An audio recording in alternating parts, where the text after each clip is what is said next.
അസ്സലാമു അലൈക്കും വറഹ്മത്തുള്ളാഹി തആല വബറകാതുഹു. Heart and mind the soul healer എന്ന ചാനലിലേക്ക് ഏവർക്കും സ്വാഗതം. നമ്മുടെ മനസ്സിനും ആത്മാവിനും ശാന്തതയേകുന്ന തുമൈനീന 30 ഡേയ്സ് മെന്റൽ പീസ് ചാലഞ്ചിന്റെ 28ാമത്തെ ദിവസമാണിന്ന്.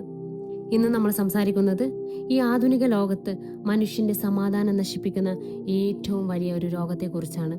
അതാണ് മെറ്റീരിയലിസം, അഥവാ പണത്തോടും ആഡംബരങ്ങളോടുമുള്ള അമിതമായ ആർത്തി. എപ്പോഴും പുതിയ ഫോൺ, വലിയ വണ്ടി, വലിയ വീട്, എത്ര കിട്ടിയാലും മതി വരാത്തൊരവസ്ഥ. ഈ ഓട്ടത്തിനിടയിൽ മനുഷ്യൻ സ്വന്തം കുടുംബത്തെയോ ആരോഗ്യത്തെയോ ആസ്വദിക്കാൻ സമയം കിട്ടുന്നില്ല. മനസ്സിനൊട്ടും സമാധാനവുമില്ല. ഒരു ട്രെയിനർ എന്ന നിലയിൽ ഞാൻ പറയട്ടെ, പണം കൊണ്ട് നിങ്ങൾക്ക് സൗകര്യങ്ങൾ വാങ്ങാം, എന്നാൽ സമാധാനം വാങ്ങാൻ കഴിയില്ല. ഹൃദയത്തിന്റെ ഐശ്വര്യമാണ് യഥാർത്ഥ ഐശ്വര്യം. ഈ ആർത്തിയിൽ നിന്ന് മാറി എങ്ങനെ സംതൃപ്തിയുള്ള ഒരു മനസ്സ് സ്വന്തമാക്കാമെന്ന് 5 ലളിതമായ വഴികളിലൂടെ ഇന്ന് നമ്മൾ പഠിക്കാൻ പോവുകയാണ്. അതിനു മുന്നോടിയായി ആർത്തിയുടെ സൈക്കോളജിയും ഇസ്ലാമും. സൈക്കോളജിയിൽ ഇതിനെ ഹെഡോണിക് ട്രെഡ്മിൽ എന്ന് പറയും.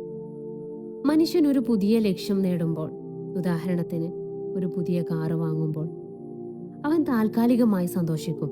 എന്നാൽ കുറച്ച് ദിവസം കഴിയുമ്പോൾ ആ സന്തോഷം മാറി അടുത്ത വലിയ കാര്യത്തിലേക്ക് അവൻ്റെ ബ്രെയിൻ ആഗ്രഹം പ്രകടിപ്പിക്കും. ഇതൊരിക്കലും അവസാനിക്കാത്ത ഒരു ലൂപ്പാണ്. പ്രവാചകൻ മുഹമ്മദ് നബി സല്ലല്ലാഹു അലൈഹി വസല്ലമ 1400 വർഷങ്ങൾക്ക് മുമ്പ് ഈ സൈക്കോളജി കൃത്യമായി പറഞ്ഞു തന്നിട്ടുണ്ട്. ലൗകാന ലിബ്നി ആദമ വാദിയാനി മിൻ മാലിൻ ലബ്തഖ സാലിസ. മനുഷ്യന് സ്വർണം കൊണ്ടുള്ള 2 താഴ്വരകൾ ഉണ്ടായാലും അവൻ മൂന്നാമത്തെ ഒന്നിന് ആശ്രയിക്കുമെന്നുള്ളത്. യഥാർത്ഥ സമ്പന്നതയെക്കുറിച്ച് പ്രവാചകന് പറഞ്ഞു, സമ്പത്തിന്റെ ആധിക്യമല്ല ഐശ്വര്യം, മറിച്ച് മനസ്സിന്റെ ഐശ്വര്യമാണ് യഥാർത്ഥ ഐശ്വര്യം എന്നുള്ളത്. മനസ്സിന്റെ സംതൃപ്തി വളർത്താനുള്ള 5 വഴികൾ. അതിലൊന്നാമത്തേത്, താഴെയുള്ളവരിലേക്ക് നോക്കുക. Look below you. നിങ്ങളെക്കാൾ പ്രയാസപ്പെടുന്നവരെ ഓർക്കുക. സാമ്പത്തിക കാര്യങ്ങളിൽ എപ്പോഴും നിങ്ങളെക്കാൾ താഴെയുള്ളവരിലേക്ക് നോക്കുക. പ്രവാചകൻ സല്ലല്ലാഹു അലൈഹി വസല്ലമ പറഞ്ഞു, നിങ്ങളെക്കാൾ താഴെയുള്ളവരിലേക്ക് നിങ്ങൾ നോക്കുക, മുകളിലുള്ളവരിലേക്ക് നോക്കരുത്. അള്ളാഹു നിങ്ങൾക്ക് നൽകിയ അനുഗ്രഹങ്ങളെ വില കുറച്ച് കാണാതിരിക്കാൻ അതാണ് ഏറ്റവും ഉചിതം എന്നുള്ളത്. ഇത് നിങ്ങളുടെ മനസ്സിൽ നന്ദി, ശുക്ർ നിറയ്ക്കും. ഇനി രണ്ടാമത്തെ കാര്യം, കനാത്ത്, സംതൃപ്തി ശീലമാക്കുക. ഉള്ളതുകൊണ്ട് തൃപ്തിപ്പെടാൻ പഠിക്കുക. അള്ളാഹു എനിക്ക് ഇന്ന് തന്ന വീടും വസ്ത്രവും ഭക്ഷണവും എനിക്ക് മതിയായതാണ് എന്ന് മനസ്സിനോട് പറയുക. കൂടുതൽ ആഗ്രഹിക്കുന്നതിൽ തെറ്റില്ല, എന്നാൽ ഉള്ളതിൽ സങ്കടപ്പെടുന്നത് നിർത്തുക. ഉള്ളതുകൊണ്ട് തൃപ്തിപ്പെടുന്നവനാണ് ഈ ലോകത്തിലെ ഏറ്റവും വലിയ രാജാവ്. ഇനി മൂന്നാമത്തേത്, സ്വതക്ക പതിവാക്കുക. ദിവസവും ചെറിയ രീതിയിലെങ്കിലും ദാനം ചെയ്യുക. പണത്തോടുള്ള അമിത മോഹം മാറാൻ ഏറ്റവും മികച്ച മരുന്നാണ് ദാനം ചെയ്യുക എന്നുള്ളത്. നിങ്ങളുടെ കയ്യിലുള്ളതിൽ നിന്ന് പാവപ്പെട്ടവർക്ക് കൊടുക്കുമ്പോൾ നിങ്ങളുടെ ഹൃദയത്തിലെ ഇടുങ്ങിയ ചിന്തകൾ മാറുകയും അള്ളാഹു നിങ്ങളുടെ സമ്പത്തിൽ വലിയ ബർക്കത്ത് നൽകുകയും ചെയ്യും. നാലാമത്തേത്, ഉപഭോഗ സംസ്കാരം. മിനിമലിസം കുറയ്ക്കുക. അനാവശ്യമായ ആഡംബരങ്ങൾ ഒഴിവാക്കുക എന്നുള്ളത്.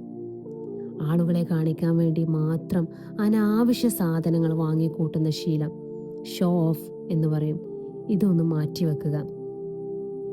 ലളിതമായ ജീവിതശൈലി, മിനിമലിസം ശീലമാക്കുക. ജീവിതം എത്രത്തോളം ലളിതമാകുന്നുവോ അത്രത്തോളം നിങ്ങളുടെ മാനസിക സമ്മർദ്ദവും കുറയും. അഞ്ചാമത്തേത്, ശാശ്വതമായ സമ്പാദ്യം പരലോകത്താണ് എന്ന് ചിന്തിക്കുക. പരലോകത്തെ വിജയത്തിന് മുൻഗണന നൽകുക. ഈ ദുനിയാവ് താൽക്കാലികമാണ്. നമ്മൾ വാങ്ങിക്കൂട്ടുന്നതൊന്നും നമ്മുടെ കൂടെ ഖബറിലേക്ക് വരില്ല. നമ്മുടെ കൂടെ വരുന്നത് നമ്മൾ ചെയ്ത നല്ല അമലുകൾ മാത്രമാണ് എന്ന് ഖുർആൻ പറയുന്നു. അൽമാലു വൽ ബനൂൻ സീനത്തുൽ ഹയാത്തിദ് ദുനിയ വൽ ബാഖിയാത്തുസ് സ്വാലിഹാത്തു ഖൈറുൻ ഇൻദ റബ്ബിക സവാബൻ വ ഖൈറുൻ അമല. സ്വത്തും സന്താനങ്ങളും ഐഹിക ജീവിതത്തിൻ്റെ അലങ്കാരങ്ങളാകുന്നു. എന്നും നിലനിൽക്കുന്ന സൽക്കർമ്മങ്ങളാണ് നിന്റെ രക്ഷിതാവെങ്കിൽ പ്രതിഫലമുള്ളതും ഉത്തമമായതുമാണ് എന്ന് പറയുന്നുണ്ട്. ഇതിലൂടെ ഇന്നത്തെ നിങ്ങളുടെ തുമൈനീന ചാലഞ്ച് ഇതാണ്. ഇന്ന് നിങ്ങളുടെ കയ്യിലുള്ള തുകയിൽ നിന്ന് വളരെ ചെറിയൊരു ഭാഗം, അത് എത്ര ചെറുതാണെങ്കിലും രഹസ്യമായി ഒരു പാവപ്പെട്ട വ്യക്തിക്ക് സ്വതക്ക ചെയ്യുക. ഇന്ന് നിങ്ങൾക്ക് അള്ളാഹു തന്ന 3 വലിയ അനുഗ്രഹങ്ങൾ, ഉദാഹരണത്തിന് സ്വന്തമായി വീട്, നല്ല ആരോഗ്യം, നല്ല കുടുംബം, ഇതിനെയൊക്കെ ഓർത്ത് ഉള്ളറിഞ്ഞ് അൽഹംദുലില്ലാ എന്ന് പറയുക. അവസാനമായി പറയാനുള്ളത്, പ്രിയപ്പെട്ടവരെ, നിങ്ങളുടെ ഹൃദയം പണത്തിൻ്റെ തടവറയാക്കാൻ സമ്മതിക്കരുത്. ഉള്ളതിൽ തൃപ്തിപ്പെടുക, മനസ്സിനെ ശാന്തമാക്കുക. Heart and mind the soul healer എന്ന ചാനലിലൂടെ നമ്മൾ യഥാർത്ഥ ഐശ്വര്യത്തിൻ്റെ വഴികൾ തേടുകയാണ്. നാളെ തുമൈനീന സീരീസിൻ്റെ 29ാമത്തെ ദിവസത്തിൽ വളരെ പ്രധാനപ്പെട്ട മറ്റൊരു വിഷയവുമായി നമുക്ക് വീണ്ടും കാണാം. നിങ്ങളുടെ അഭിപ്രായങ്ങൾ താഴെ കമൻറ്റ് ബോക്സിൽ രേഖപ്പെടുത്തുക. അസ്സലാമു അലൈക്കും വറഹ്മത്തുള്ളാഹി തആല വബറകാതുഹു.